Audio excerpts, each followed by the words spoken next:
تو بطور اسپیکر آپ کیا سمجھتے ہیں کہ تحریک انصاف نے پارلیمنٹ چھوڑ کر، خاص طور پر قومی اسمبلی چھوڑ کر کتنا بڑا نقصان کیا ہے اپنا؟ میں سمجھتا ہوں کہ انہوں نے نقصان کیا ہے جی اپنا. اس سے میں سمجھتا ہوں کہ انہوں نے دیکھیں ایک پولیٹیکل ورکر جو ہوتا ہے وہ ساری پولیٹکس کا اس کا جو ہدف ہوتا ہے، اہداف ہوتا ہے، جو ٹارگٹ ہوتا ہے وہ پارلیمان میں پہنچنا ہوتا ہے. پارلیمان میں پہنچ کر وہ اپنا ایک پارلیمانی رول ہے جو بڑا سپریم رول ہے، وہ ایک بڑا پاکیزہ رول ہے کہ وہ پارلیمان میں آئے، اپنے لوگوں کے احساسات اور جذبات کی ترجمانی کرے، اپنے ووٹرز کے خیالات جو ہیں ان کی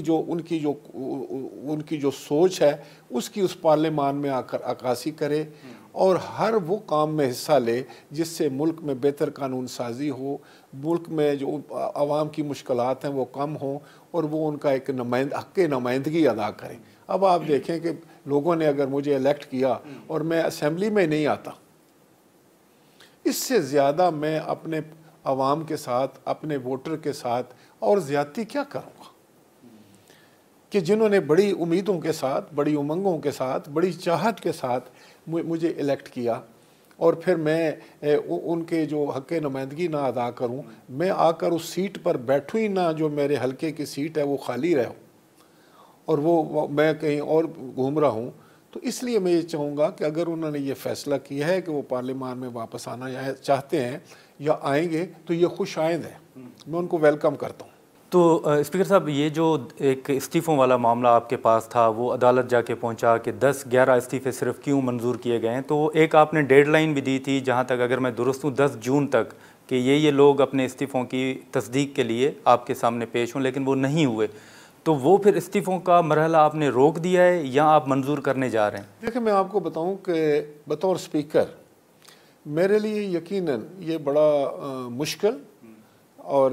بڑا ذمہ داری کا، اور میں سمجھتا ہوں کہ بڑا ایک ایسا مرحلہ ہوتا ہے کہ میں کسی ممبر کو ڈی سیٹ کروں یا اس کا حلقہ خالی قرار دے دوں، کیونکہ اس کو پاکستان کے اس حلقے کے عوام نے الیکٹ کیا ہے، اور میں یک جنبش قلم کہوں کہ نہیں اب یہ ممبر نہیں رہا، کیونکہ اس نے رولز یہ کہتے ہیں گورمانی صاحب کہ اگر ایک شخص جو کہ ممبر ہے وہ میرے سامنے پیش بھی ہوتا ہے، میرے سامنے بیٹھ کر وہ استعفیٰ لکھتا ہے اور مجھے یہ باور کرانے کی کوشش کرتا ہے یا کہتا ہے کہ میں اپنی رغبت و رضا کے ساتھ بغیر کسی پریشر کے میں یہ استعفیٰ لکھ کر آپ کو دے رہا ہوں، لیکن یہ لکھا ہوا ہے رول میں، لیکن مجھے ایک اطلاع ملتی ہے کہ جو وہ یہ کہہ رہا وہ اس کے الٹ ہے. مجھے یہ فرض کرو یہ مجھے بتایا جاتا ہے کہ اس کے اوپر پریشر ہے اور اس کو بتایا گیا کہ جا کر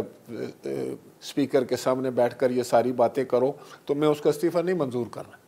مجھے نہیں کرنا ہے. تو ان استعفوں میں آپ کو ایسا معاملہ نظر آیا ہے؟ دیکھیں مجھے کیا نظر آیا، میں تو اب بہت ساری چیزوں کا کسٹوڈین ہوتا ہوں نا. میرے اور ایم این ایز کے درمیان ایک رشتہ ہوتا ہے، خواہ وہ کسی جماعت سے ہوں. آپ نے دیکھا کہ میں نے جو استعفے منظور کیے تھے 11، اس میں سے ایک صاحب ہائی کورٹ میں چلے جاتے ہیں اور ہائی کورٹ میں جا کر وہ ایفیڈیوٹ پر یہ بات کرتے ہیں کہ یہ جو استعفیٰ ہے مجھ سے خام خواہ لکھوایا گیا، مجھے تو یہ کہا گیا کہ ایسی یہ تو کوئی ایکسرسائز ہو رہی ہے، دینے کا تو ارادہ ہی نہیں ہے، میں نے تو اس میں تاریخ ہی نہیں ڈالی ہے، لہٰذا مجھے کورٹ نے کہا کہ جاؤ. اب بھی میں کہتا ہوں کہ جن لوگوں نے، جب میں نے ان کو کہا تھا کہ بھئی آپ آئیں تصدیق کریں، تو تصدیق کرانی تھی نا جی. جب وہ تصدیق کے لیے نہیں آتے اور اخبارات میں بیان آ جاتے ہیں کہ ان کی پارٹی ہیڈ نے یا باقی لیڈران نے ان کو کہا ہے کہ جو جائے گا ہم اس کے خلاف ایکشن لیں گے، تو اس سے میرے اس خیالات کو زیادہ تقویت آتی ہے کہ ان پر پریشر ہے. اچھا، سمجھ گیا نا. ابھی تک آپ نے استعفے اسی بنیاد پر روکے ہوئے ہیں کہ یہ دباؤ میں آ کر دیے گئے ہیں؟ جی، اور اس کے بعد بہت سارے وہ جو ہمارے ایم این ایز ہیں انہوں نے مجھے اپروچ بھی کیا ہے ڈائریکٹلی اور انڈائریکٹلی، اور انہوں نے کہا جی کہ یہ ہماری مجبوری تھی، ہم نے دے دی ہے، لیکن آپ ایسا نہ کریں. کچھ تو ہماری لاجز میں ابھی تک مقیم ہیں.